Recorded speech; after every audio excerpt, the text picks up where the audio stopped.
Thank you. Welcome. How's it going? Yeah, MuseMe TV, everybody. Episode 178 in the studio.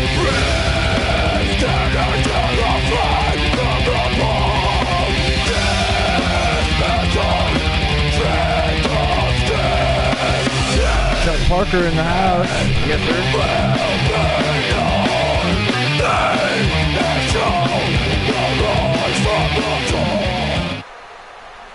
Chuck Parker, everybody. Chuck Parker in the house, everybody. Hey, man. Give it up for the live studio audience. What's up, man? How's it going? It is going well, man. Nice. That's what I like to hear. Yeah. I don't know why today I got such a bad headache. I'm just like, what's going on with my life right now? Do you think it's because of dehydration? Do I look like I'm dehydrated? Are you drinking enough water? Do I look like... I didn't ask if I was drinking enough water. Do I look dehydrated, Chuck? Do I look like I need water? Yeah, you probably need to drink a little bit of water. Because they say that you're supposed to drink like 7 gallons a day or... 7 gallons? It's 7 gallons or 8 glasses or maybe it's 4 glasses. I'm not sure. That is preposterous. I don't think it's 7. How much water should you drink in a day? Yeah. Let's find out how much water. It's either 7 gallons or like... Day. I'm going to get so mad if it's 7 gallons. 15.5 cups. So that's what? 3.7 liters. And then what is that in gallons? I don't know, because I'm not like really savvy on the whole metric system conversion there. I know that's because I'm a real American. Yeah, see, we believe in the good old-fashioned Dewey Decimal System.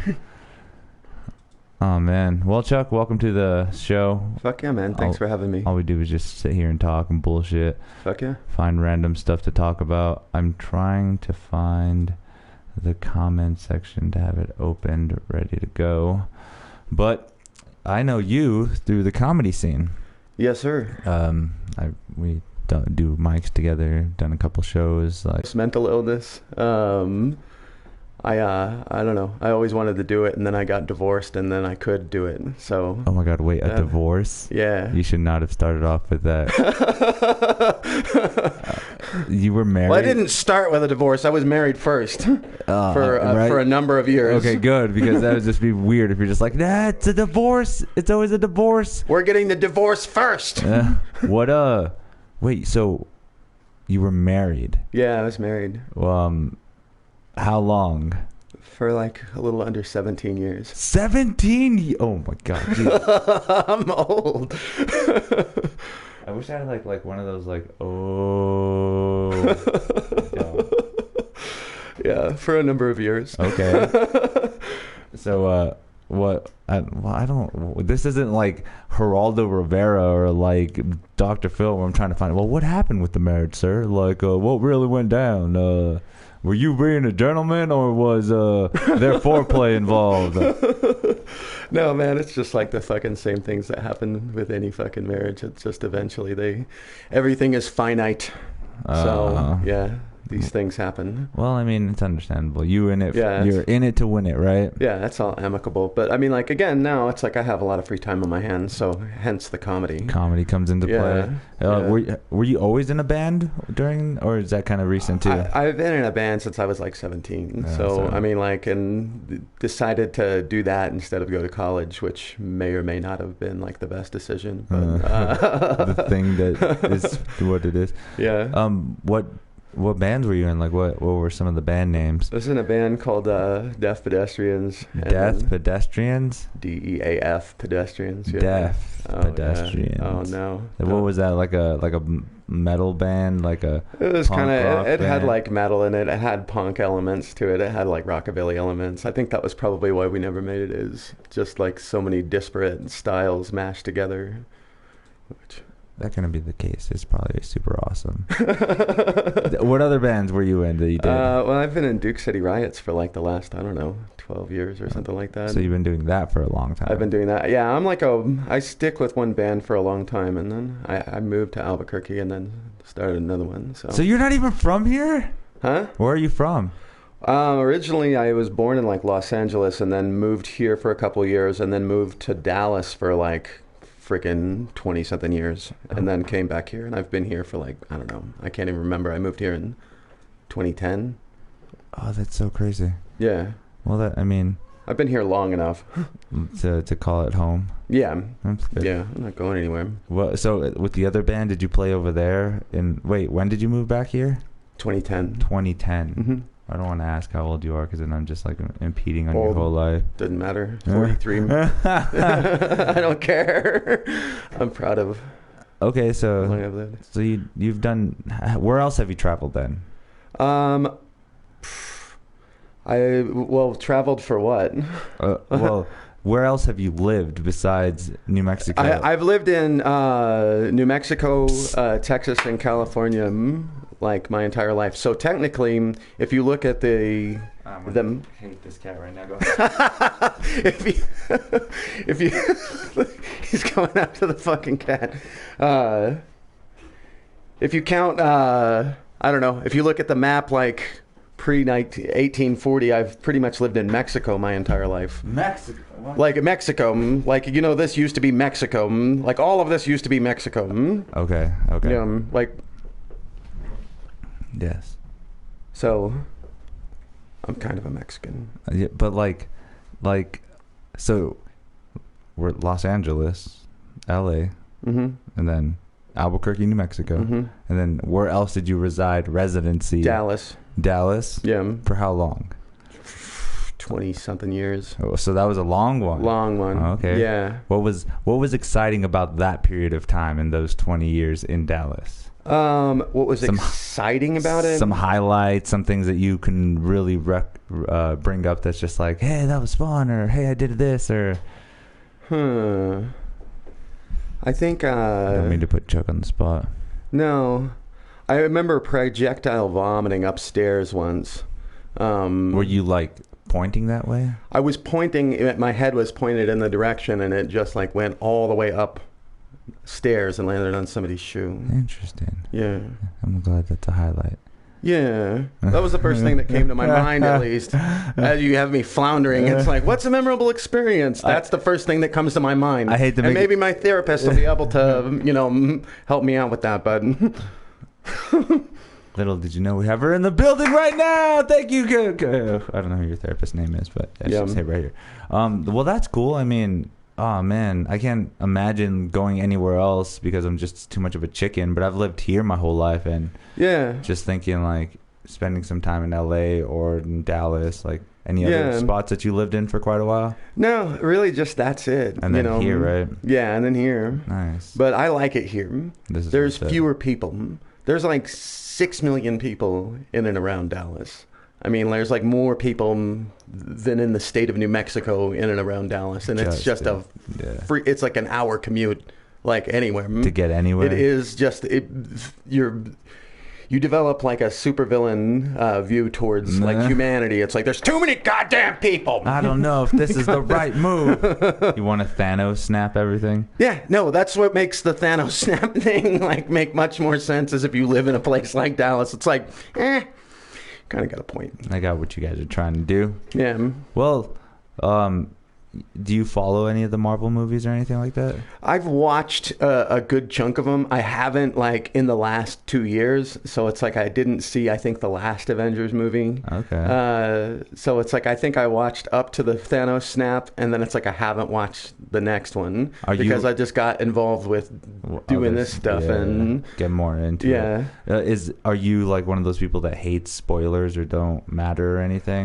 It doesn't necessarily matter. Because it's like one of those things that it's like anybody can always Google it. It's there. Yeah. Anyway, yeah. Well, the example that I was bringing about this Thanos snap is like maybe he wasn't wrong.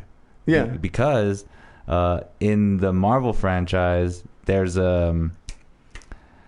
the Celestials, like these giant godlike beings or whatever. Yeah. But I guess they're born inside of planets. Yeah. And so once the population gets to a certain amount, because it gets so much energy to the Celestial, then it just implodes and just destroys the world. Right. So everyone's thinking that like maybe Thanos was right because he wanted to make sure that the Celestial didn't destroy the Earth, because eventually the Earth is gonna kind of like destroy itself or destroy us because we're fucking it up too much. Yeah. I don't know. Are you a firm believer of climate, global warming, aliens, any of all of the above? Well, I don't know if climate change. Well, I don't know.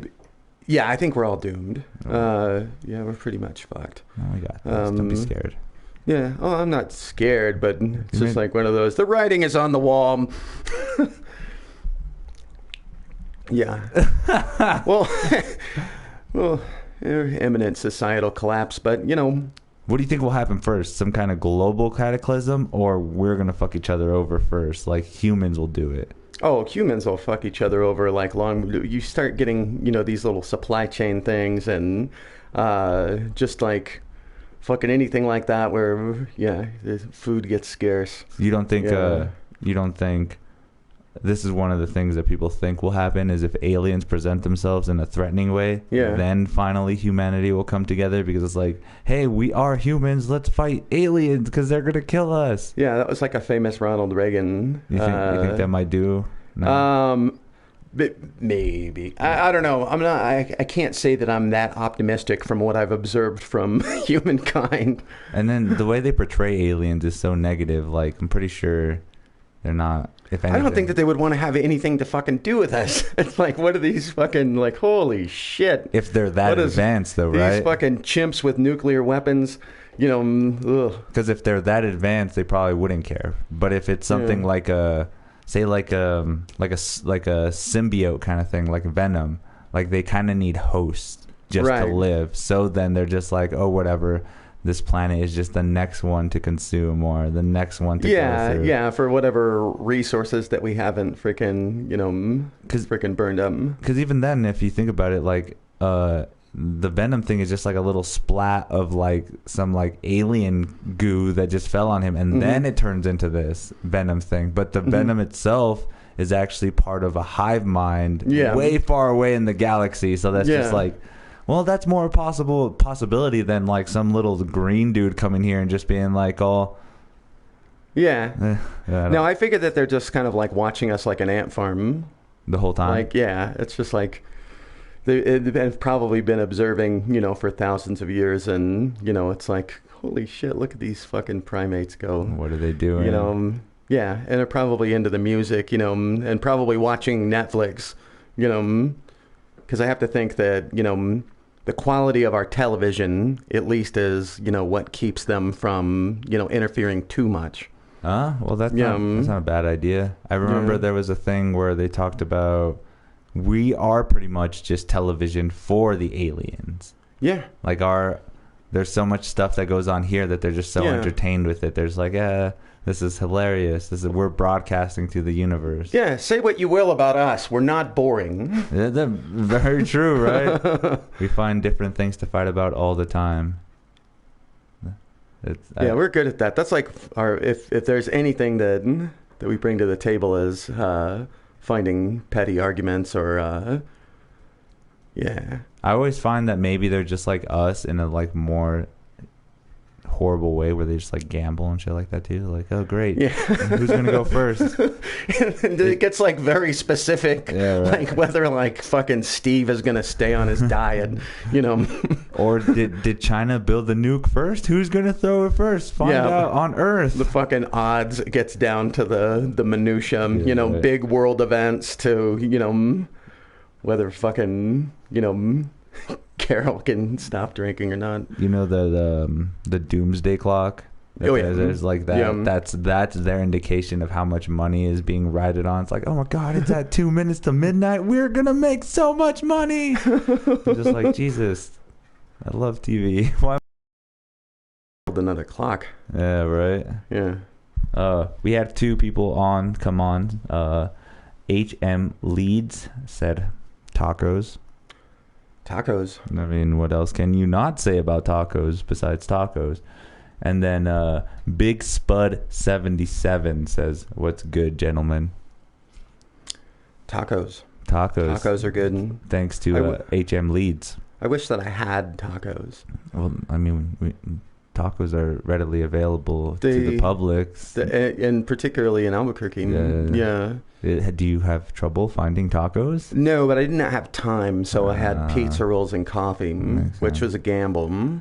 Together? Yeah, together. How long is this podcast going to last before Chuck needs to go to the bathroom? Find out on Earth. We need a doomsday clock for that. Oh, man, that would be perfect. Yeah. So, yeah, I don't know. I like conspiracies because it's a very wide possibility. Who knows? Oh, yeah. Like, one of the things that blows me away, too, is the multiverse kind of aspect. Oh, yeah. Like, there's so many just variations of what we do and what's going on right now. Yeah. Like, us in this chair talking to each other right now, infinite amount of variations of it. Mm-hmm. Like, infinite. I hate thinking about that because then I'm just thinking of like, oh, we're lizard people, or like, oh, Chuck's sitting over here and I'm actually a duck, or like, oh, there's so many possibilities of what it could be. There's one where I just shit my pants like 30 seconds into the fucking show. And it wasn't because of the pizza rolls and coffee. Yeah. Nope. See, but I think, I don't know, that blows me away. Like, why are we these humans that have these ideas that we can't even comprehend? Oh, man. Yeah, multiverse stuff, you can get like deep into the weeds like on that. You know, what if fucking Stalin would have died of smallpox when he was a kid when he had it? And, you know, then Trotsky would have taken over. Yeah. Yeah, I see. Then the Soviet Union probably would have been a different thing. The Cold War probably would have like ended differently. Who the fuck knows? But I mean, it's happened in a theoretical sense. No. It totally has, yeah. And that's in a theoretical sense. That's what blows me away. It's just like, what, can I see this other theoretical? Can I go to it? Can I mingle with myself in this other universe? Like, would I want to do that? Yeah. Would I just like, once I saw myself explode or something? Like, I don't know how this works. Like, yeah. I don't know. I'm so intrigued by science and everything that just around me, like the quantum level. The quantum level? What is that? The quantum level, for Christ's sake! I can't even understand it. Yeah. You have to fill me in on the quantum level. You know the quantum level, right? Like the very small, microscopic. It's like small. Super tiny. Tiniest thing you could ever think of. So it's even smaller than the smallest thing I can think of. Yes, and that's probably my penis right now. But small, very tiny. Yeah. Yeah, like that is actually used as a way for just so much knowledge and like understanding the world around us. Like in the quantum level, does a blood cell have as much like memory, consciousness, activity as we do, even though it runs through a whole system in our body? Yeah. Like that blows me away. Like, have you ever seen the movie Osmosis Jones? It's like it's like a cartoon movie. I know what you're talking about though, because it's like the Chris Rock thing. Yeah. Isn't that like right around 9/11? Why does that have to be a topic of subject? Because that all comes back to 9/11. Because that's coming up. That's coming up next on True Theories. Yeah. No, but that just makes me think about it so much. I'm just like, well, you never know. Quantum level.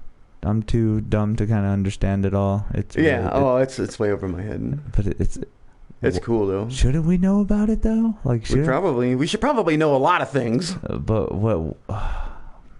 Why? Do you think it's manipulation from the government? Well, what isn't manipulation from the government, really? You know, is 5G making us dumb? Is 5G making us dumb? Yeah. I think smartphones are making us dumb. Oh, I like that one. I can argue against it, but explain. Well, there's a certain amount of like, you used to like read books and shit, you know, and like retain information. And now you really don't have to retain information. You don't have to like memorize anything because you could just look it up, you know. So like you can look up a fact, and how often do you like remember that fact? That's you know, it's just sort of like in through the, you know, right back out. Yeah.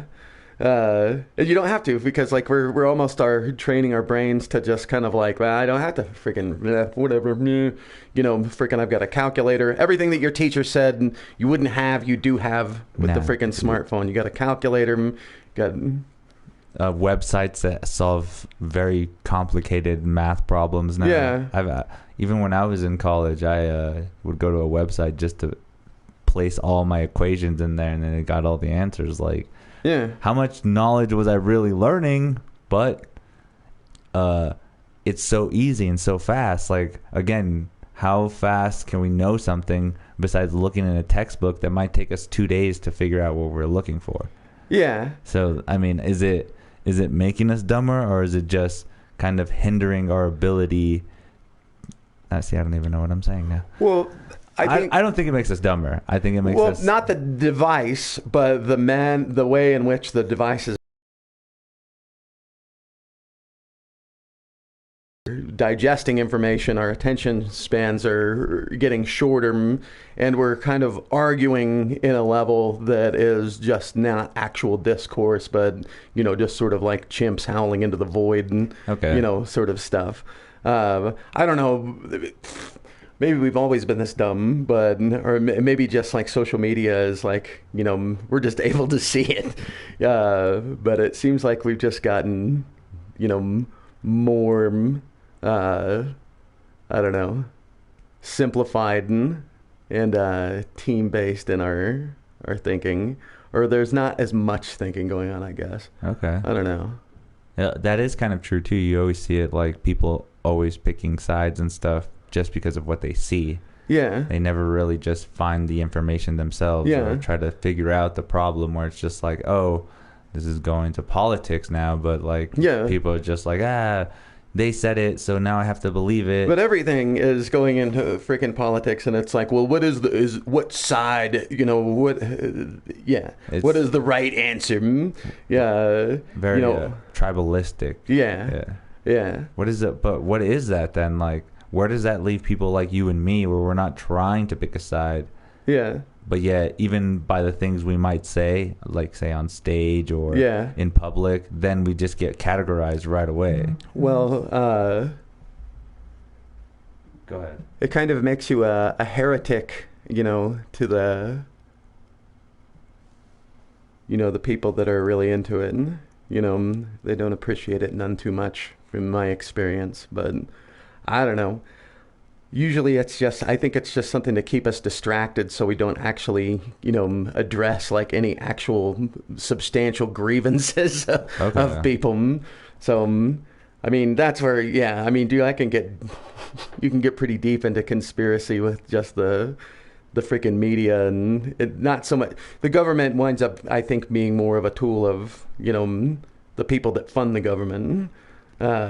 So then, do you think with the way that government and stuff is structured, it's just like kind of just like a scheme that goes around this whole time then? Okay, so here's an example. Is one of the biggest things that kind of like I think about is like the relationship between the United States and China. Yeah. Like, is that kind of just a wishy-wash curtain thing that's presented to us? Or is that really something where it's like this country thinks differently than this country, and we have to make sure that we are on like this equal playing field, because if not, one is going to try. Well, one would.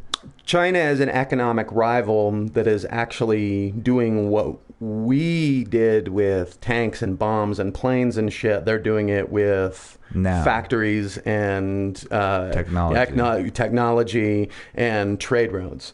And we've overextended ourselves, after since the end of the World War II, freaking hundreds of military bases all over the place, which we can no longer afford. And are really kind of floundering under the weight of, we spend more on the military than the next 10 countries combined.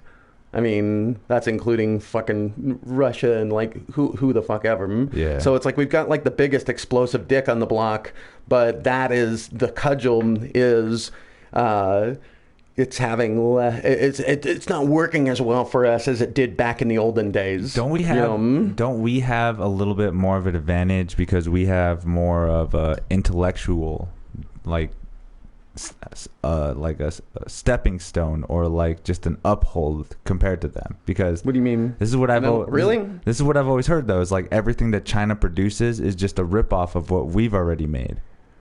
Right. Like they tried so hard to reverse engineer so much stuff that we have where they kind of can do some of it, but none of it has ever been as good as the stuff we have. Yeah, but there's a bunch of smart motherfuckers over there, and you got to look at the history of China. Like, how many things has China invented? Like, even before, like way before. You know, it's like pretty good at inventing stuff. Okay. So, but don't they have a huge conflict with themselves as well? Like, China's always been through this dynasty problem with this whole. Like, this is going way into the history of China and stuff, but even like building like after the wall and before the wall, like just who controls China and who's the leader of it, kind of like here, but not as much. Because I mean, well, I would say they have like a weird relationship or a weird, symbiosis between the Chinese Communist Party and the oligarchs that live there. Okay. So they have like this hybrid communism capitalism system that's going on, and also a dictatorship. And one of the things that actually is an advantage for them is that they can just say, okay, we're going to do a 100-year plan. We're going to build a city that nobody lives in yet. We're going to do freaking trade routes from here to there. And like, we don't have to like vote on it or have like Congress sign off on it or anything like that. We don't have to like have any bagmen, go to Goldman Sachs and, get this thing here. They could just do it quick. But they do have to do it just... Not saying it's good, but, But they do just have to do it in pretty much their jurisdiction of land now, right? Yeah, but I mean, they're making pretty good allies. And that's what that whole Trans-Pacific Partnership was supposed to be, was a trade deal to kind of cut out China. That's why they had, the Obama administration and Hillary had like such a hard on for that. That was like kind of like our stopgap to keep China from ascendancy. Okay. But there's a guy named Alfred McCoy who's written a couple of books on the subject. But yeah, he thinks that like China is going to surpass us in economic supremacy by 2035. Okay. Yeah. That I've heard it's a little bit sooner. I wouldn't be surprised. I mean, because we're not doing great. But again, though, you don't think we have some kind of something that keeps us back in the olden, like back when we had like the GI Bill and we were funding scientists and we were actually really putting an effort because we did have the Cold War going on. There was a certain amount of, in the Cold War there's a bunch, we could go into that forever, but one of the things that wound up being, I don't know, a cross thing that that wasn't horrible about it is that you kind of had your Keynesian economic system where you're pumping money into education, science, because we're going to win the war against the communists. But the byproduct of that is that you did have an incredible amount of invention. We did lead the world in a lot of these things, and we're still sailing off of that. Whereas now we're not that as much anymore. I mean, we do have Silicon Valley, and we're producing Facebook, I guess. It's not like we're not doing some stuff, but I think I don't know. I've felt too. I've always felt is actually it actually has more creativity because you're not forced to create something. Yeah. So like in China, they're like constantly being like, you got to make the best this, but like somebody like us, where we can just pretty much take a YouTube channel and start to learn from now, and then within 10 years invent something pretty amazing compared to them. Like, is that more of like something that kind of hinders, or like, I feel that's what makes us a little bit more creative and innovative. No, definitely. And I think that at the when you're creating at level, I think that works out. What we have to worry about is, our kind of hyper-capitalist model where eventually that somebody will steal that idea and, homogenize it with something else, and you just kind of get bought out and it gets absorbed into like whatever behemoth, Leviathan collective, corporate shit. Yeah, whoever's doing that. Yeah, and then it's like we will take that technology and we'll make sure that nobody can ever do that again. Like that's kind of like a thing for us is like, okay, we now have the patent on this, and it's like, you can totally compete in the market. It's just you're going to have to, go up against, this giant ass fucking thing. They're tipping this, tipping the scales a little bit. So you think with the billions and billions of dollars, with all the monies, with all monies, the briefcases with all of the dollars monies and lawyers. So then, if that's the case, then do you think that? Okay, do you believe in the that aliens kind of crashed here and we have like some kind of their spacecraft and stuff? I think it's completely possible. Okay. Do you think that there's that kind of competition base too with countries where like China's totally like, do they have something? We do have something. Do they know more than we know than what to do with it? Like, yeah, there's all kinds of things that could be like that. I mean, it's possible that we have like, the technology for, limitless energy, but it's like, who's going to profit on that? And I guess that's the thing is that we have like this short-sighted thing of like, we got to make a buck off of it, and particularly the people that already have shit tons of money need to make a buck off of it. More money. Yeah. No, I think we're perfectly capable of doing a decent society. It's just like, it's just not, doesn't make as much money as people would like.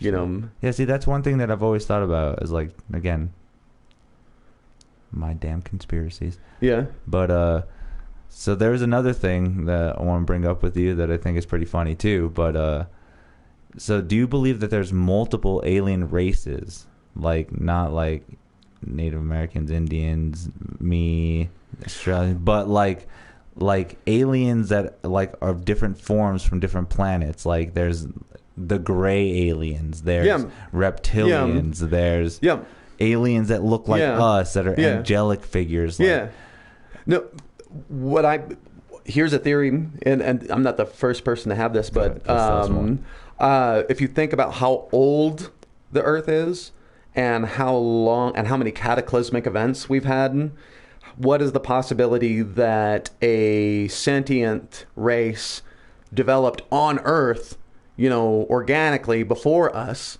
and evolved to the point of a pretty advanced technology, and then was wiped out by cataclysm, and then has like underground bases under the sea.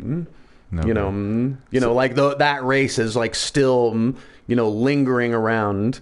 You don't think? Well, see that. But I'm saying that's in addition to extraterrestrials, but you have an older race, that is not human, that, possibly just like went underwater. That can still be there. That could still be there and still have like that technology. Oh, totally still be there. Because that's like one of those things, that you have the UFOs and then you have the USOs. Or have you seen that? The USOs? Like the underground, unidentified submerged objects? Oh, I haven't. Yeah. So the thing that blows me away too is that in the Earth, though, underwater, there's these air pockets that can be formed like under very, very like... So you're in the ocean, you just go through a cavern, then all of a sudden you come up, and then you're there in this like... Yeah. This air pocket where like you can literally... But the air pocket is probably as big as like 3 or 4 football stadiums. Yeah. So there's these big under the Earth, like you're still going so far underwater before you have to uncover this. So that doesn't blow me. Like I can totally there's see like that. Dinosaurs and big fruit and stuff. Atlanteans. Yeah, Atlanteans, lizard people, mole people, Chud, Bigfoot. Yeah. All Nessie. Yeah. Who else was there? The Chupacabra.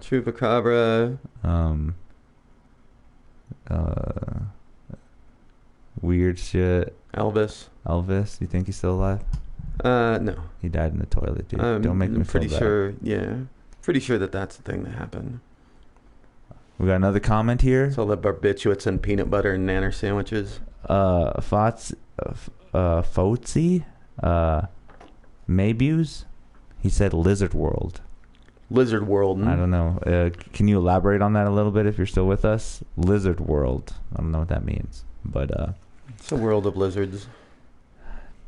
That's another theory too, that the world is controlled by reptilians. Yeah. Do you believe kind of?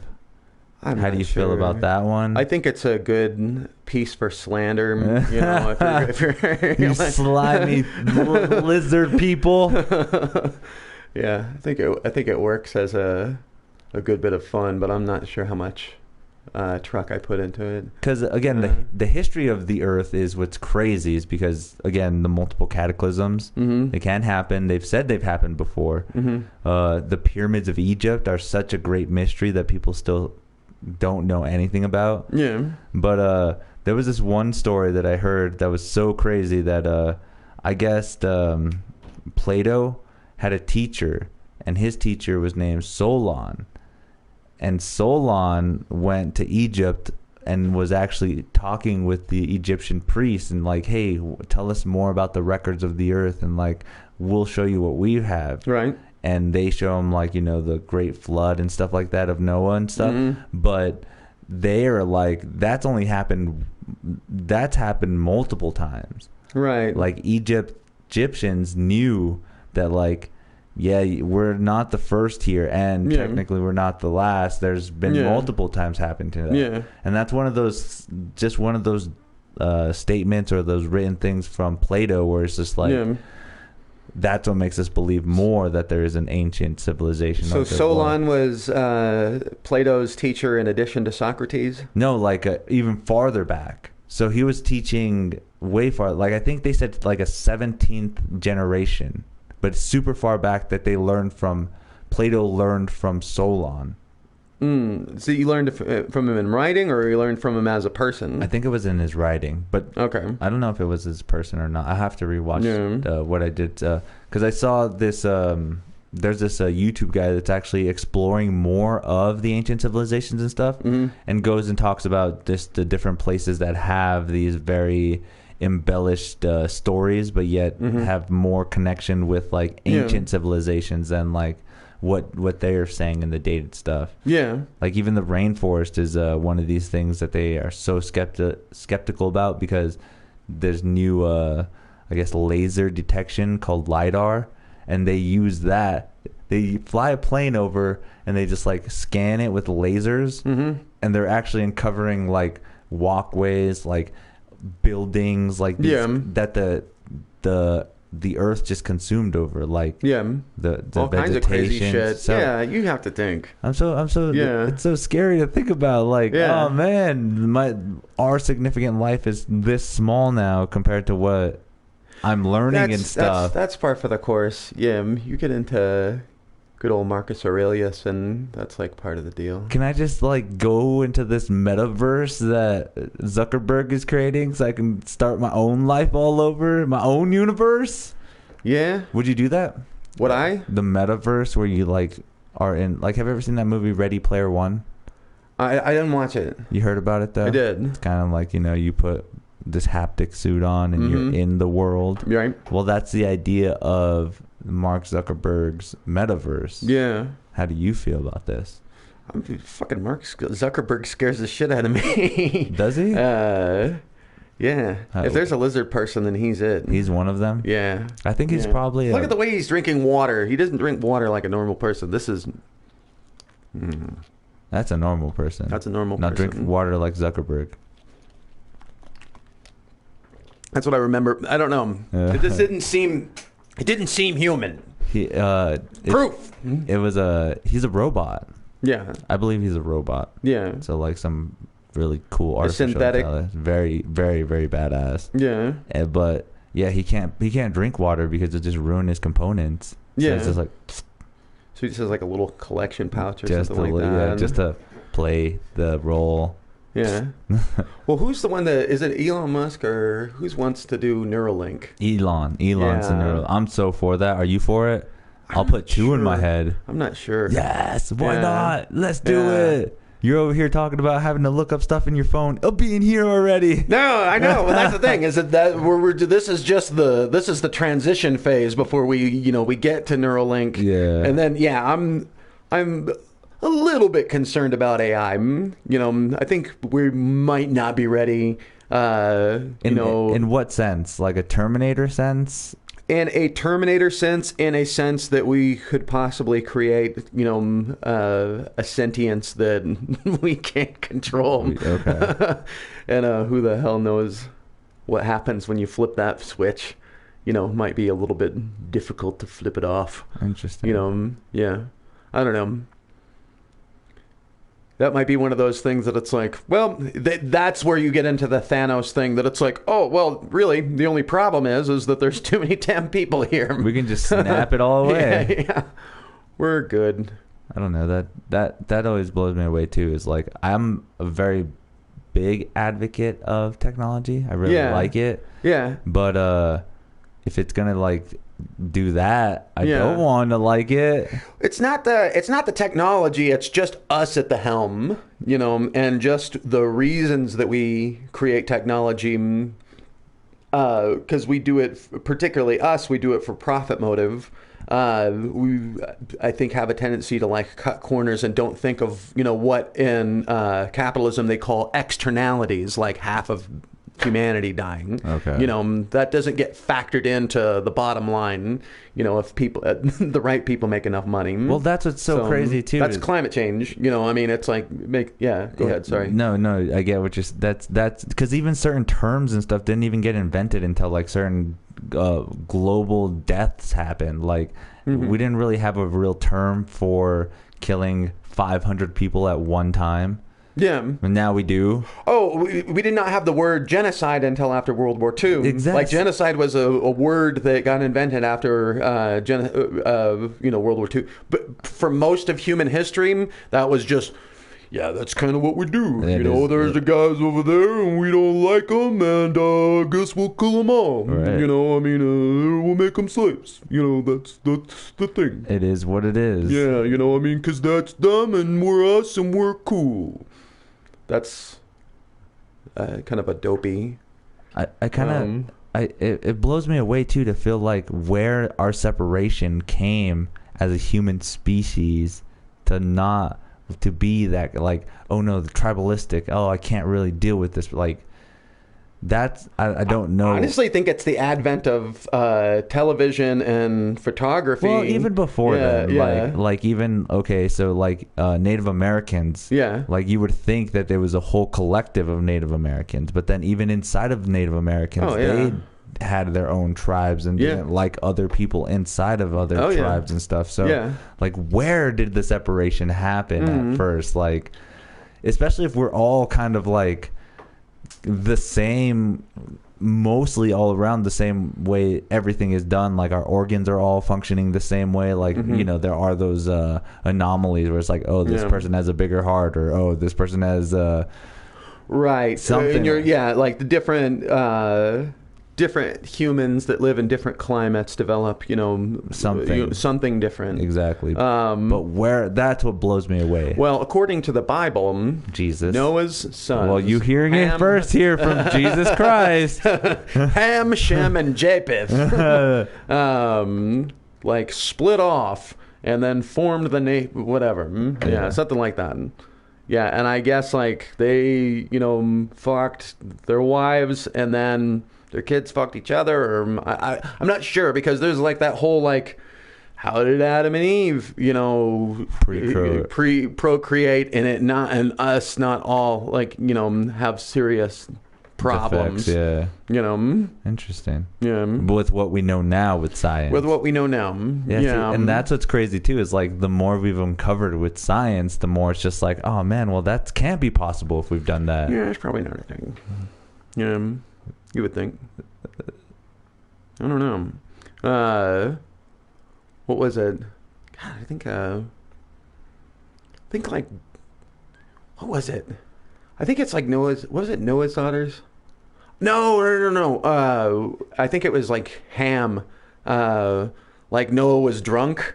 This is in the Bible, but Noah got drunk, and Ham like went in and saw his naked drunk dad and was like, and apparently God cursed Ham.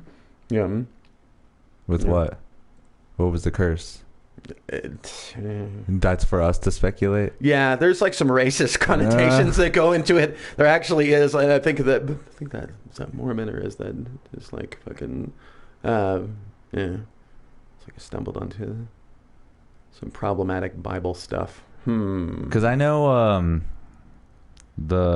is it the Mormons? Yeah, the Mormons believe that I think exactly the Native Americans' skins turned red because of something that they did, and they were like, God was not happy, and it's like, well, now you guys have red skins. It's like, wait, what? Yeah. There's like a bunch of racist shit, or just the Bible is used the Bible's racist, guys. If you haven't seen it yet, it is. Yeah. Damn it. Just a little bit. It's pretty gnarly if you read the thing. Do you know why would you say something like that? Oh, about the Bible? Did? Yeah, oh yeah. Why? Because as like a family thing. Yeah. Like around the fireplace. Around the fireplace and like at church. Little prairie times, like. Yeah, like at the Little mill, House on the Prairie. Yeah, at the mill, just like, hey, time to gather around by the fire, read the Bible. Yeah, something like that. No, we went to church like Sunday night, Wednesday, so it was just get fairly inundated with it, and you're supposed to read it, so you get guilted into not reading it. What if you don't read it? What church did you go to? Is it like a Christian or a Catholic? It's like non-denominational, so various weird stuff. I don't know. Non-denominational. Yeah, which you can that like runs the gamut of like quasi-Mennonite to kind of like surfer, like it's like the Calvary Chapel model. Okay. It's just kind of like, yeah, man, we're cool into Jesus, and still comes with a bunch of crazy shit that you wouldn't want, but it's just like you could wear jeans to church. So what? Yeah, that's crazy. Yeah. Nah. Again, that's always blowing me away too. Like how many sub-denominations of There's a bunch of them. Yeah, like what? Yeah. How can you refute any of them? Like if that's the case, like then each one of them, someone's gonna go to hell. Yeah, and a lot of them, it's like we uniquely have figured out the thing. And we have right. Yeah. These freaking Episcopalians, fuck those guys. I love that South Park portrays that the right religion is Mormonism. Yeah. And they're like, that's the right one. That's how you're gonna get into heaven. They're all super nice. Makes sense. I mean. Yeah.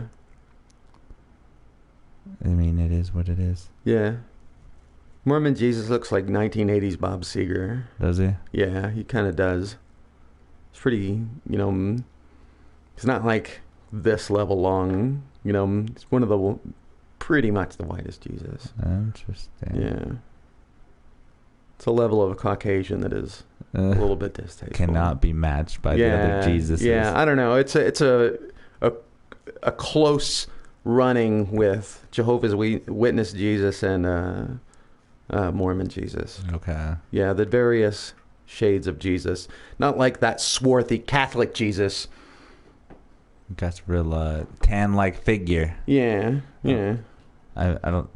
I mean, my family is kind of religious, but they're not like super religious. Mm-hmm. Like I went to church a few times growing up, but I wasn't all the time. Mm-hmm. And I think we're like born again Christians. Mm-hmm. And I don't know why we had to be born again, but that's what we believed. That's what my mom was kind of. So right.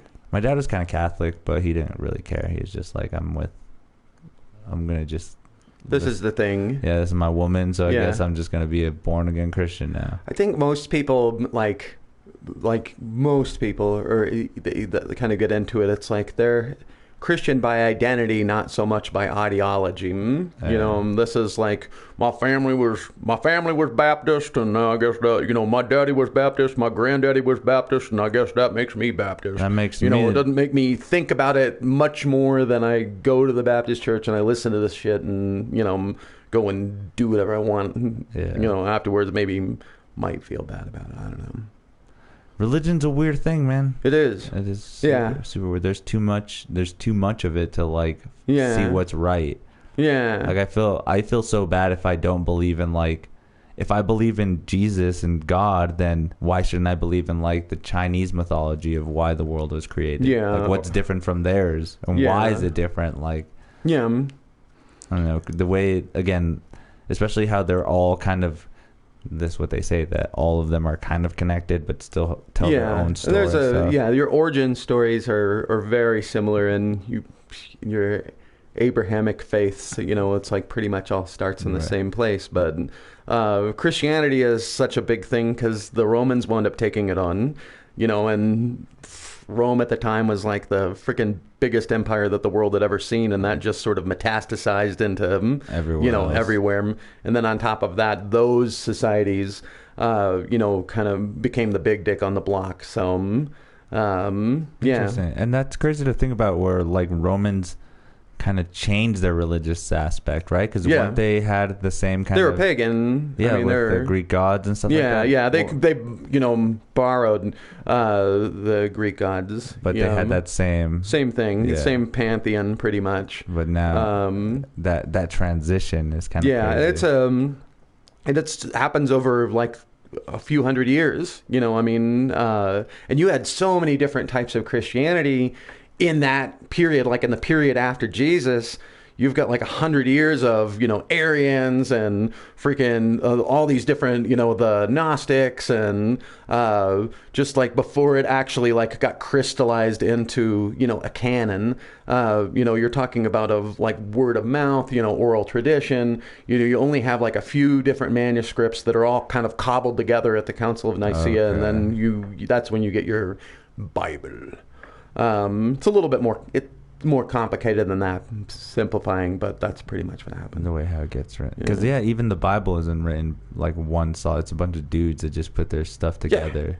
Yeah, well, I mean, like all of the Gospels are like, that's like Greek scribes, you know, 100 years after the fact. So you don't have like, you know, Saint Peter writing. You know, he wasn't much of a writer. He was a fisherman. That makes sense. There was there's another document, what's it called, the Dead Sea Scrolls? That are that's a Gnostic. It's a Gnostic text. They feel so much of the same that's thing. Weird shit. They have like stories about like Jesus when he was like a kid. So he's like performing miracles, and it's like his friend fell off a roof and he raised him from the dead. It's like all the madcap adventures of, you know, of young Jesus. Jesus and pals. But that's that's crazy, because then they just kind of like picked and choose as religion went on. Let's not say he did that miracle. It's the editing process. That's the thing. It's like, well, this is the, you know, the infallible word of God. It's like, it's the editing process. Okay. And then it's like a game of telephone over thousands of years. You know, I mean, it's like, some of that's probably going to get changed. And I mean, like the freaking Romans, you know, I mean, it's like, cause they're like so ethical. You know, I mean, Constantine was a fucking asshole. So once they saw certain things, they were just like, no, not for us. It's like, I don't know. Maybe not this one. My brother would argue differently. My brother's like he's like a PhD freaking religious scholar. Yeah. Your brother? My brother. What? He's writing books. Holy shit. Yeah. But then, like, have you had these conversations with him and stuff? Oh, yeah. But then, how does he refute it then? Very smartly. Like, that's always the worst. He's like, I mean, he's come by it honestly. He's, you know, intellectually sound in his beliefs. Interesting. Then why do you still kind of believe skeptical? Like, again, the editing process. There's a few things that I can't get my head around, you know, and I think the question of human suffering. The thing of, this is the game, we're gonna put you on Earth. Okay, so this is the if you want to get into it. We're going to put you on Earth. We're going to go through this whole song and dance. And then, okay, eventually I'm going to send my son down. He's going to die for your sins abstractly. We're not really going to spell it out that much. We're going to go through this lengthy editing process. You know, like the Romans will pick it up 100 years after the fact. And if you don't buy into that, then you're going to go to hell. And it's like, it doesn't seem, I don't know, doesn't seem like that works as a marketing tool, because you figured that you'd want to like make it as obvious as you fucking could, and you know, not like some, you know, well, I had to, you know, be born in the right country, you know, because I mean, like, dude, there's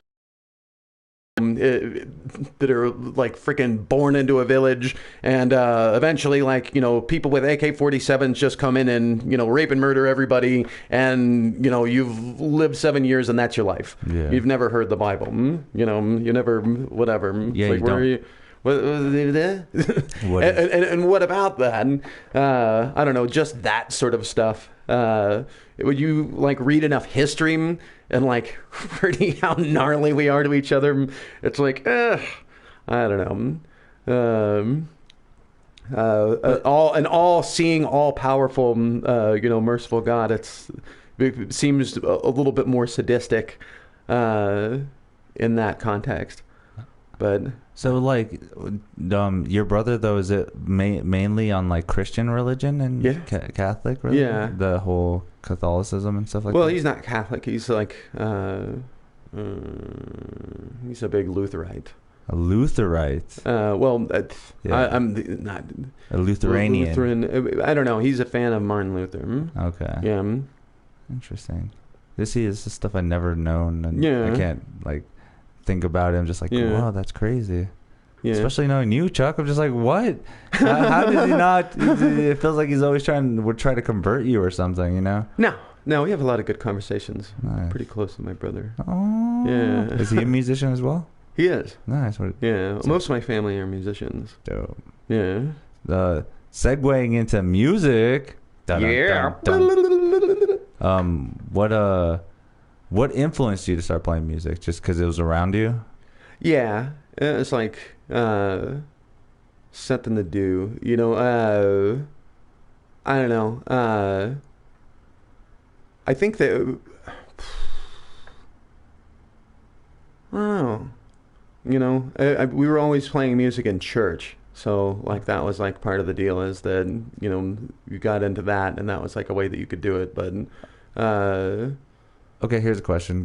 Going, as much as you've gone to church and doing church, how did you discover more different types of music out there? Interesting that you should ask, but they had this, because we weren't allowed to listen to secular music, which means non-Christian music. But they would show us these videos, and one of them was called Hell's Bells.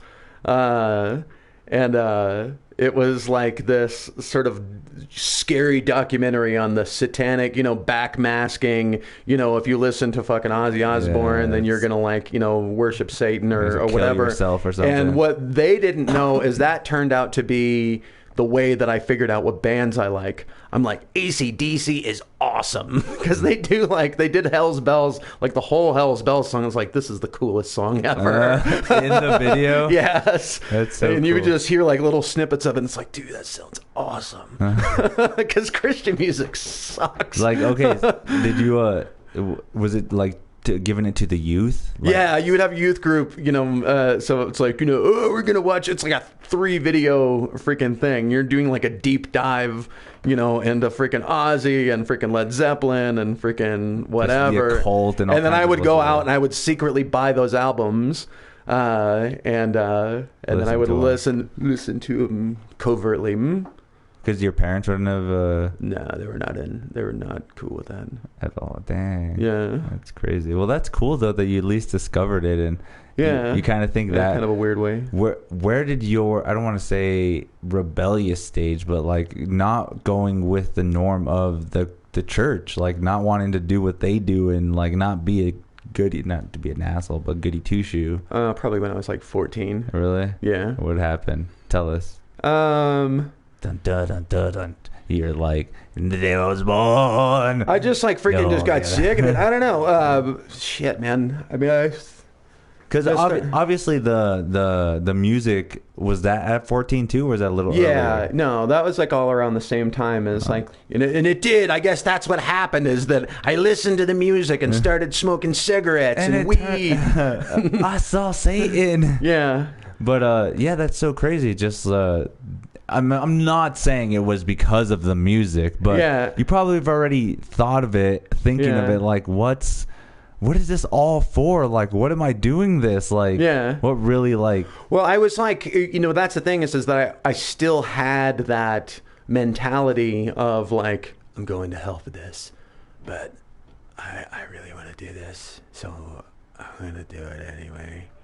So that was a little bit of what was going on, but it's like I did like normal teenage rebellion stuff, but with the freaking, the weight of hellfire hanging over my head. Okay. So it was a little bit more weird. Like, so me smoking weed for the first time, was like a lot more like heaviness, intense, attached to it. Wait, how old were you then? I was probably like 15. Okay. Yeah. It's always like that I like bought from, a 21-year-old that worked at Arby's with me. So you were working and you were like, did you ask him or did you tell you? Yeah, well, I think I asked him. Okay. Yeah, and it's like he took me out to his car in the parking lot of Arby's and opened up the trunk, and there was like QPs, like just these like baby-sized bags of like Mexican stomped on freaking what this is back in the day when they had something called swag. I mean, like, I don't think you can find swag anymore, but this was just dirty, disgusting, like a million seeds and stems, sort of stuff. But it's like, yeah, man, let's we'll drive around and we'll smoke some. And, he sold me some, but let's hang out, because you have to hang out with, the older person. Okay. And so it turned into like everything that my mom would have expected in like one of those like after school special fucking drug things, where it's like he's driving like 100 miles an hour and he's like stopping to get beers, and it's like, here, have a beer, and it's like Ozzy Osbourne's Crazy Train is like playing, ding ding ding ding ding ding, and it's like, I'm like, oh my god, I'm gonna die. You're like, hey, you want to go get some hookers? Oh, dude, at some point at the end of this little excursion, he's doing a knife hit of meth of like one of his. That's hilarious. So it's like I got like deep, it's like I just wanted to get back at pot. I just wanted to do this. Just wanted a little bit of pot. But it was like this was a disturbed person, that should not be hanging around with 15-year-olds. But that's what you used to have. You used to have to rub shoulders with some interesting people to get weed. Yeah, and you didn't know. You didn't know till like after, like, hey, do you want to hang out? Yeah, sure. And then all of a sudden. Yeah. It definitely just like turned into a freaking after school special, but it's like a Rob Zombie video. Yeah, it's pretty fun though. That's awesome. Yeah. Did you kind of become a regular smoker, or do you just like kind of not for me? I won't do it as much. No, I got into it and then I got caught for it, which was like an incredible amount of heaviness. Very to that. So I got like freaking quarantined from life, for a while, and then built it back up, and then I didn't like pick it up until like after that, until I was like in my 20s. Okay. Yeah. So what are your parents still with us? Yeah. What do they think of you now? They're just glad I'm alive. That's good. That's awesome. I think they have like my parents have low expectations for me. But even like from there, like still to like we Chuck going to church all the time, doing this life, and then all of a sudden that's water under the bridge. I mean, I've been not that for a long time. Oh, really? Yeah. So okay. I mean, like pretty. Fairly militant. I don't know if you would say militant would be the word, but fairly staunch atheist for a long time. I think I'm more in the realm of I've softened on religion a little bit. Like I'm not like as angry about it. like I still have my same thoughts on organized religion and, you know, skepticism. So I would say myself, I try to be like a skeptic that's not an asshole. Okay. You know, so I like respect people's, you know, just whatever. Beliefs or whatever, you know. It's kind of like, as long as you're not like, you know, aggressively proselytizing. Shoving it down someone's throat. Yeah. That makes sense. Yeah. That's cool. Hell yeah. I love how I was going to go into music and then we just jumped into like the religious thing right away. Yeah. But as long as you've been playing music and how you found the music, why, it's amazing, right? Like what made you think that like like obviously when you listen to that music, like you listen to Ozzy and shit like that, that's not like causing you to want to go and do harm and death or anything, but like what mindset do you think they have that it does do that to them? Like why they won't even listen to it or won't even acknowledge it as much? And that's what's crazy too. You saw a video that was kind of bastardizing and telling you like all the negative aspects. Yeah. But yet it kind of did the opposite for you. Yeah. It made you want to listen to it more. Yeah. Yeah. I don't know. There's a lot of reverse psychology, unintentional reverse psychology that's going on with that stuff that makes probably seem more appealing. But yeah, in religion. Yeah. Yeah. Well, just in evangelical Christian culture, particularly Western evangelicalism, that kind of Southern kind of clueless, you know, we can come up with something that's equal to this, you know, but I think it's just a threat to the message, I guess, or it's a threat to, you know, people are into these goddamn Beatles more than they are into Jesus, you know. Whatever. Beatles were in there too. Interestingly enough, in that video, yeah, that went all the way from like the Beatles to like Venom, you know. Oh, really? Yeah. Nice. So that's like they have a mishmash. It's just rock and roll in general, you know. It's like, you know, from like death metal to like freaking, you know, freaking Journey. But somebody talks in between them, right? Telling you all the negative stuff about them. Oh yeah, like all the things, and you know, the backmasking or what? Do you remember what it was called? Hell's Bells. Hell's Bells. It's called Hell's Bells. Yeah. Oh my god, that'd be funny. We should probably watch that. That'd be so crazy. But it's a good one. So, but in there too, they had like all this evil satanic stuff, and you're just like, whatever. It's not even that bad. Yeah, that was the thing. It's just, it's like, this is really good music, and what you've been listening to, especially like Christian music in the '90s, is just fucking absolutely fucking terrible. Oh my god. Okay, so do they have it? So it's on YouTube. There's this the original classic, and it's 3 hours long. Yeah, I told you it was like 3 tapes. Okay, not only that, they have a second. When you had a VCR. They have another one called Hell's Bells 2. No shit. The Toll Continues, and this one is 6.5 hours long. Holy crap. I can't believe it.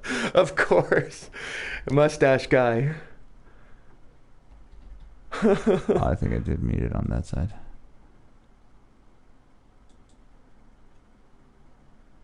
What the hell? Oh, dude. But again, though, 6 hours? That's so crazy. Yeah.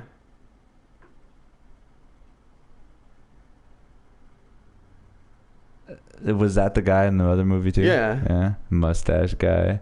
Yeah. Yeah, this is Hell's Bells 2. The Toll Continues. This would be actually... This would be a great video to just like analyze, like go over. Oh man, you could so much. That's so much shit, man. Can't believe it's actually real. Yeah. But to be fair, there's probably multiple of those, right? Oh, there's varieties of that. I mean, like that's a tip of the iceberg as far as, you know, Christian propaganda. Did you see any about like sex or anything like that? Yeah. They didn't go so much into that. That was just the big sex thing is just don't do it. Okay. Just wait till marriage and stuff. Until you get married. Yeah. Yeah. And tell you how cool it is, how awesome it feels. Yeah. So it's like we're gonna pass out a piece of chewing gum, you know, and it's like, all right. So do you want if I give this piece of chewing gum to you and then you pass it around the room, who wants to be the last person to be chewing on that piece of chewing gum? What's the metaphor? It's like, okay, I don't think it works that way with vaginas. Somebody wins, somebody loses. It's still malleable. It's not. Yeah, it snaps back into place. Chewing gum. Yeah. I don't think it's a good comparison. That's funny as fuck. Yeah. Oh man, I wouldn't even have thought of that. Chewing gum is actually pretty funny. You have one piece of chewing gum, and take it around the room. Yeah. It's a good analogy. Yeah. It's like, that's actually a pretty funny joke if you could do it on stage. Just be like, would you have premarital sex? You would? Well, would you chew a gum out of someone else's mouth? It's like some dumb, stupid shit. That was pretty much the gist of it. Yeah, that's what it sounds like. That's crazy. I remember there was this other thing on King of the Hill where they like put chocolates in your hand if you've had so much sex, and you're just like, doesn't it look weird when you have 20 chocolates in your hand? I was like, Jesus, that's okay. I love how they portrayed Christianity on there too, because remember the priest, Vaya con Dios. There was that priest guy that always comes up on TV shows, Monsignor Martinez. It was. I love that. That was awesome. That was such a great show. Even though I think they were Methodist. I think they were. Yeah. I think they were Methodist. But yeah, I thought that was funny. Yeah, I love when they do the Christian rock thing, and like Bobby starts hanging out with like the Christian skaters. It's like, you're not making Christianity better. You're just making rock and roll worse. Yeah, and I love. Yeah, that's so funny. He like wears a shirt that says Satan sucks. It's like, take that off. It's like, but why? I know. Dude, my mom used to work at Zondervan's Christian bookstore, and they pretty much had like that sort of stuff. It's not far. It's not far enough. Yeah, all that sort of. You bet you don't still have those. That'd be funny. I know, right? That'd be funny. I mean, I had a Mega Life shirt. Mega Life? A Mega Life. Like, it was in the same font or the same logo as Megadeth. Yeah. Mega Life? Mega Life. Yes. Because you know what Megadeth means, right? It's the government term for actually killing 500 people at one time. No shit. Yeah, so it's called a Megadeth. I don't know that. So like if he was like a Mega Life, it's just like, oh great, just 500 lives spring at one time. Yeah, it's just like a freaking babies shooting out like freaking mortars. Yeah, right. The shirt cannons. It's oh, that's funny. Yeah, that's interesting. See, Chuck, that's what I love about these podcasts. I just found so much about you. Like, what the fuck? Yeah. Now I know why you're so down to do that Jam It video. Yeah. God damn it. Yeah, I'm overqualified for it. That's my culture. That was perfect. Yeah. Oh man. So what technically got you to do comedy? I've always wanted to do it, and I've thought about doing it for a long time, like since I was in my 20s. But again, I was married and already in a band, and that just the time sink that it would take, it just was not gonna freaking be a thing that would happen. So yeah, once the relationship ended, it's like, fuck, I'm gonna go do comedy. What I want to do. Yeah. That's nice. Yeah. That's cool. That's one of the good things about that. Yeah. Yeah. You hear that, man, out there? Strive to do something. Don't just wallow in your self-pity. Yeah. I'm just kidding. I miss my ex-girlfriend. No, I've always wanted to do it, and it's like, since I've done it, the thing that I like about, I was talking to Fletcher last night about this, the thing I like about comedy, over music, is that it's a more merit-based thing, because music, whether people like your music or whether you have success at music, can be abstract. Okay. But with comedy, it's like, you're either funny or you're not. Yeah. I mean, if you're funny and you're good, that's it. That's, I mean, I guess there's like some business aspect that goes into it, but I mean, it is much more of a merit-based thing than music, where it's like there's like a look and a genre, and like you get the freaking recording and blah, blah, blah, blah, blah, blah. Yeah. There's all kinds of different factors that go into it that can be a banana peel that you can freaking slip on into obscurity. Do you think that kind of helped you into developing into the comic you are now? Is like all the music, the stages, and all the stuff you played? I think being on stage helped, because I've been on stage, since I was 17, so I'm not unfamiliar with it. I'm not unfamiliar with being in front of people or screaming at people. So, I was always a singer, so I had to talk in between songs. So, it's not like I haven't cracked jokes before, but it's a whole different freaking animal, because you don't have like instruments to hide behind. After, it's like you're out there. After every punchline's like, I can't have something go on. Yeah, you're out there in a way that you're not with music. It's more of an availability too. Like, I honestly feel like doing the open mics and doing more shows is actually more you can do it more in comedy than you do in music. Like music's, you kind of like haul shit. And you work just to get like maybe 2 to 3 gigs like every month if you're that good. Like there's some bands that don't play gigs for like a couple months and stuff. So but we get to do comedy every night. Every night, and all you have to bring is your ass. That's it. That's like you walk in and freaking get on the mic, that's it, and do your 5, do your 10, do your 20, whatever, and it's done. That's what I love about it, but then I kind of don't like about it. Is because I've wanted to like bring my guitar to a stage. And I wanted to do some kind of like music comedy.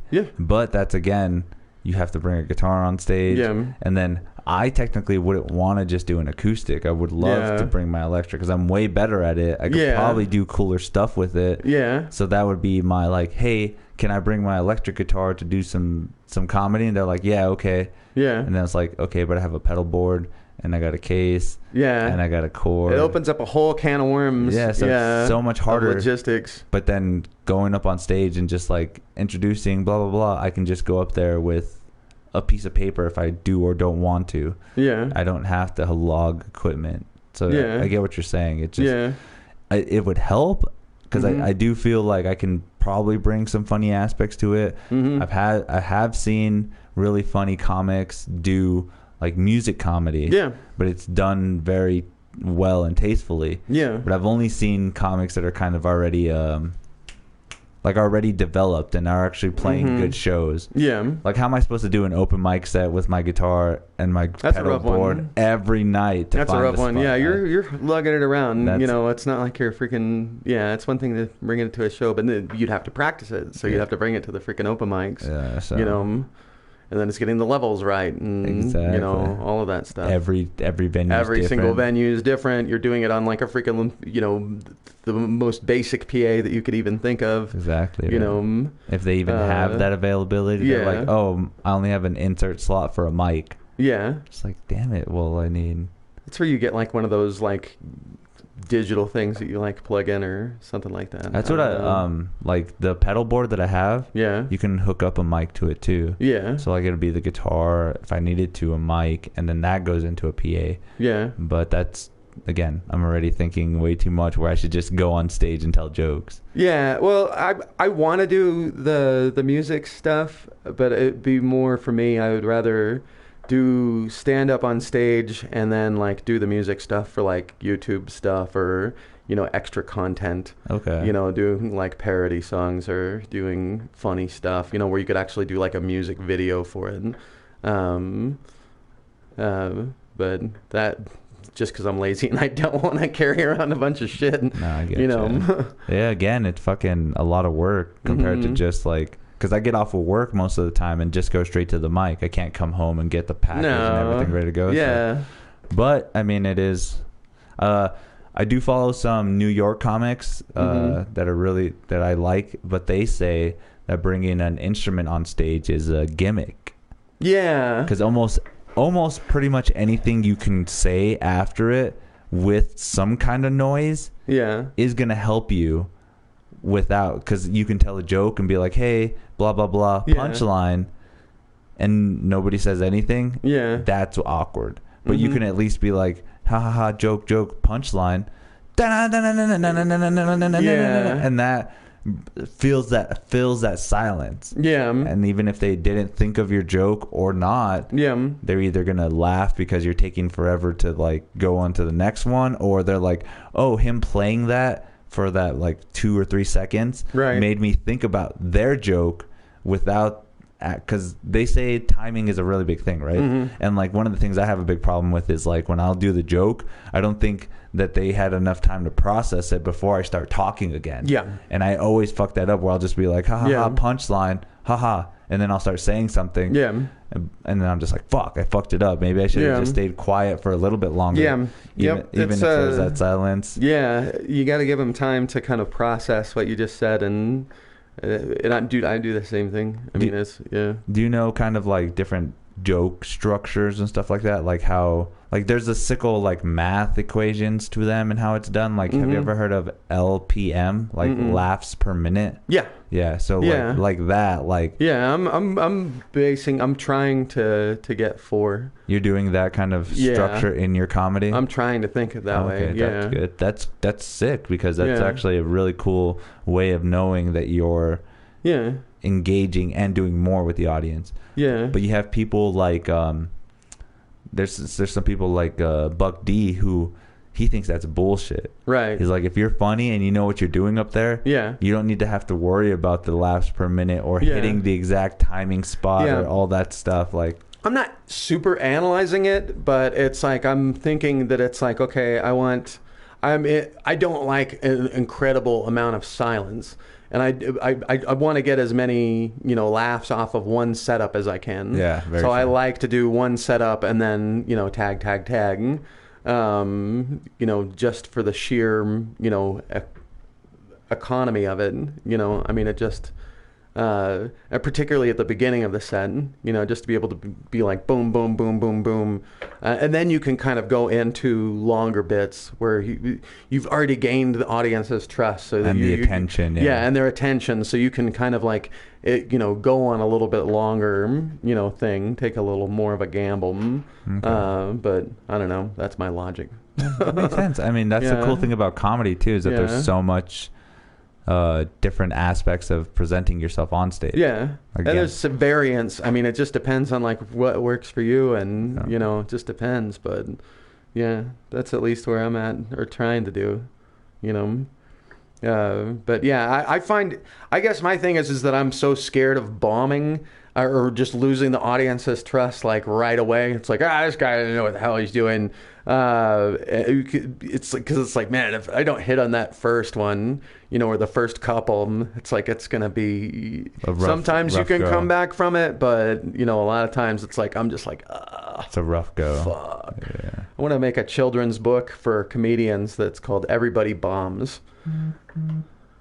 Just like everybody poops. Everybody can read it, just to know that it's not that bad. It's a specific kind of target audience, but who knows, actually, because I mean, now that I've never thought that there would be this much comedians in New Mexico. Like, I didn't even think that the comedy was really a thing. And then you end up finding out more about it, and you're just like, oh, okay, I get it. It's just like the music scene, but comedy. Yeah. Like, literally, you have to book your own spots. You have to like not audition, but like you'll have to like send them tapes. You have to like, it's a lot of promoting, just like you would in a band. Yeah. And that. Yeah, there's a lot of crossover with it, and it seems like comedy has like come back even bigger than it was before COVID. I don't know, maybe that's a different recollection, but it seems like the scene is like there. It seems like there's so many mics now.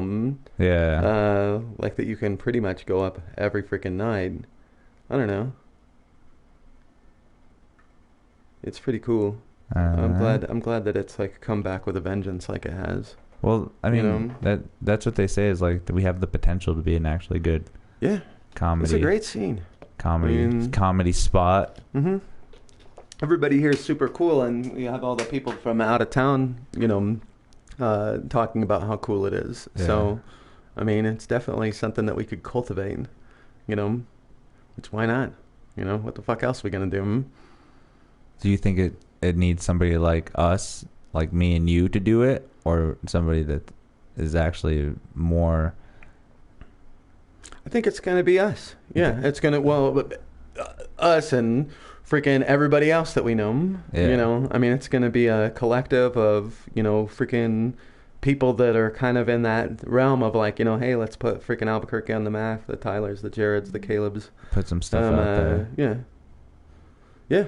Why not? Because the only thing I think that it's probably the hardest thing right now is that if big acts do come, they have to get booked in places like, you know, like the Kiva Auditorium or like stuff like that. Yeah. Where we don't have a comedy club. Yeah, exactly. Yeah, that is a little weird. So, but I don't know. We've somehow like made it work. But yeah, it would be nice to have a comedy club. I mean, but you know, doing a brick and mortar place. Anybody listening in this economy, trying to get any kind of business lifted up off the air? Yeah, that's a hard one. I mean, it's a dream, I guess. Mm-hmm. Something to think about. Yeah. Again, even like 5 years ago, I never would have thought I would be doing this. So I'm pretty happy about that, dude. Yeah. It's in the right trajectory, that's for sure. But China. But fucking China is gonna eat our fucking lunch. They're gonna out mass produce us, and then then we are gonna see. I don't know. We won't probably. It's not gonna be that bad if China does end up being a superpower, right? How bad do you think it's gonna be if China were to be a superpower? Well, I mean, it's gonna be. China's technically kind of already a superpower. They are a superpower. So if we were like, I mean, they fund and help. They're an economic superpower, absolutely. They can totally fund and help other governments if they need to. Like, yeah, and we, on our, you know, status in the world, you know, it's not great. You know, our prestige took a little bit of a hit in the last, you know, however many years. So, well, I don't know. China. Well, I don't know why we're going back to China, but because you brought it up. China's scary. I'm scared of China. Yeah, I'm so scared that they're gonna take over us. Yeah, maybe we'll learn the metric system. What? Maybe we'll learn the metric system. Are they on the metric system? No, I don't know. Are they on the? They've got their own system. It's probably metric though. It probably is. Probably a bunch of other stuff. We'll all learn to code. Wow, dude. Yeah. I've been saying how much I'm scared of them, but they don't all code. Yeah. Just kidding. Okay. I didn't even know. I know that. Some of them, I'm talking. Most of them are slaves. Yeah, that's I figure. And you're like the ones that are like mining minerals in World of Warcraft. Yeah, there you go. Yeah. Or that Chinese propaganda. Yeah. Why the fuck is that? I hate when like at work you have like a group text. I'm like, I don't even use this to contact you guys. That's why I have everything on mute. Because if I had it vibrate, then the thing would be doing that all day. Yeah. You're a very zen person, Chuck. Yeah. I feel. Do you feel that way? I feel totally zen. Damn it! Feeling very calm. So yeah, I mean, we've been here for like an hour and a half. Cool. Chatting it up. Hell yeah, man. There's always stuff to talk about. Yeah. Just as I speak, somebody else drops in a comment. JR's Gaming says, yo. Nice. Thank you for joining JR's Gaming. Yeah, you have a very laconic group of commenters. I feel JR's Gaming is like, he's just trying to be like his dad. Right. I don't know, that was horrible. There is no subject. Give us a subject and we'll talk about it. He asked, what's the subject? We have no subject. We've been talking for like an hour and a half. Thank you for joining now. Right. Go back to the beginning and watch it. It'll be posted here soon. Yeah. I'm just kidding. We're having a conversation with JR's Gaming, so we're seeing what JR's Gaming's got in store for us. Yeah. I actually switched the way I used to broadcast it. Mm-hmm.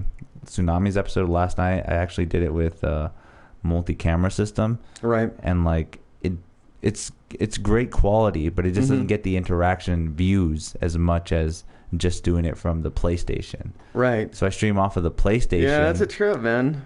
But yet, that's cool. We've already had 89 people that have seen this, like, have came in, checked it out for a little bit and left. Right. Compared to, like, with I was with Tsunami and every other one with the other camera system, it's very little, like maybe like 17. Wow. So I'm just like, is quality really what matters, or is it the content of how you put it out? Yeah. Because, like, we're having a conversation with a shitty camera on. Well, it's not that shitty, but on the PlayStation, on a PlayStation game right now, just streaming, compared to, like, oh, got multi-camera systems and I got a cool graphic overlay, and it's just like, nobody watched that last night, but I've already had 89 people watch this episode. Nice. And they learned something about aliens and religion and the Chinese.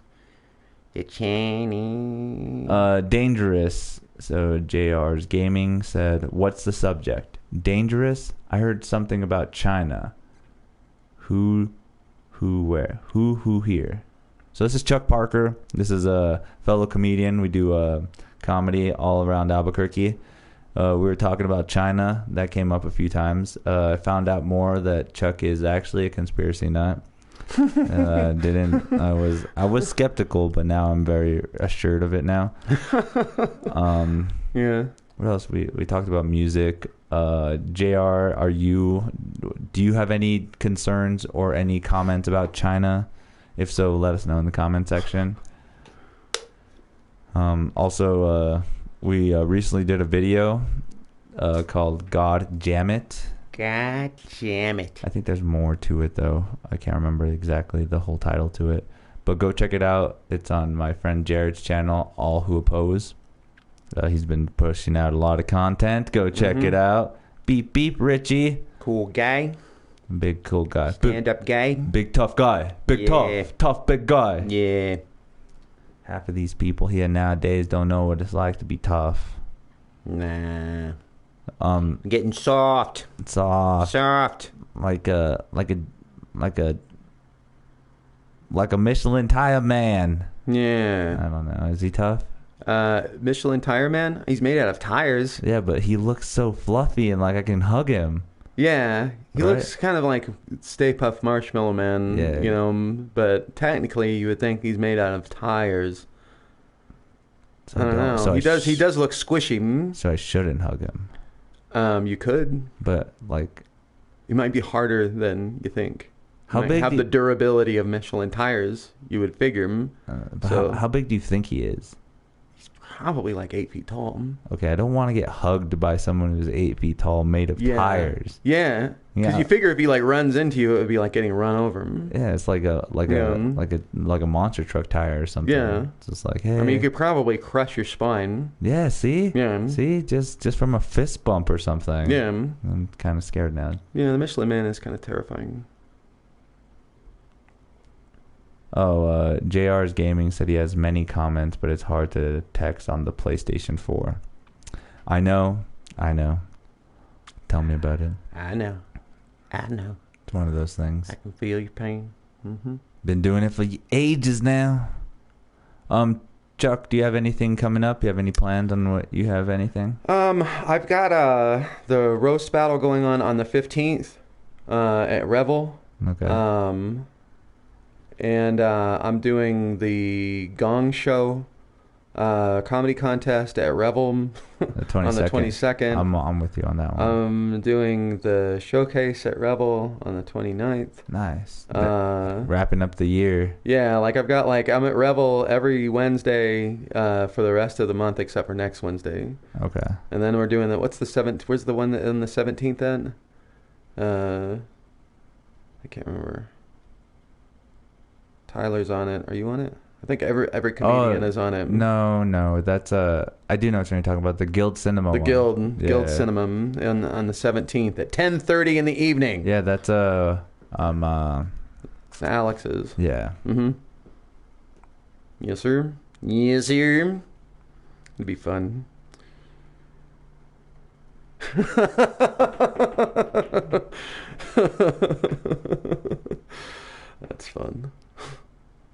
No, I've got that. I'm Chuck Parker Comedy at Chuck Parker Comedy on Instagram. ChuckParkerComedy.com is the website. Chuck Parker on Facebook. Chucked Up Comedy on Twitter. Not that I ever actually tweet anything, but it's there. It's there. You have a YouTube? Yeah, it's Chuck Parker Comedy. Everything's Chuck Parker Comedy. Try and keep it simple. Where can they find your music? You have any music out there? Music you can find on Spotify. So you can find Duke City Riots on Spotify. You can find Deaf Pedestrians on Spotify. Nice. So yeah, it's all on there. It's all out in the ether. In the ether. Nice. Yeah. So how about music? Music! Yo, you just heard, guys. Go follow Chuck. He's got a bunch of dope stuff coming up. We'll have some more guests come in here soon. Just to talk whatever comes up. Make sure to follow MuseMe TV. You guys know what to do. Just Google search it. I am like the first thing that comes up. Nobody else has MuseMe TV. Like it's genius. You tell somebody else has it that's better than me. You guys are awesome. Chuck, thank you for coming. Hell yeah, man. Thanks for having me, man. Of course.